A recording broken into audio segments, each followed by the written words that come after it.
Samajwadi party से कैसे जुड़ा हुआ आपका?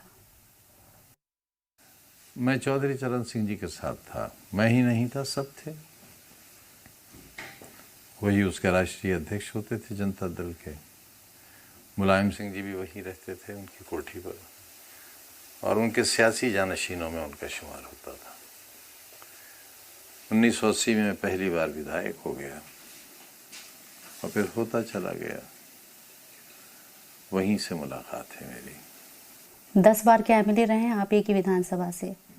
घर के मुखिया को भी शायद 10 मर्तबा मौका ना मिले, और आज इसी जगह से फिर लोकसभा भी जीता जी। लेकिन हर बार मेरा मार्जिन बढ़ता गया, घटता नहीं गया। आज की सियासत में समाजवादी विचारधारा है या खत्म हो चुकी है? देखिए, इस वक्त तो कोई धारा ही नहीं है। इस वक्त तो सत्ता की धारा है। सत्ता मिलना चाहिए, चाहे तरीका कोई भी हो, रास्ता कोई भी हो, मंजिल हासिल हो। वो मंजिल चाहे खून के दरिया पार करके हो, आग के दरिया पार करके हो, नफरत के बाजार लगाकर हो, या मोहब्बतों का सौदा करके हो।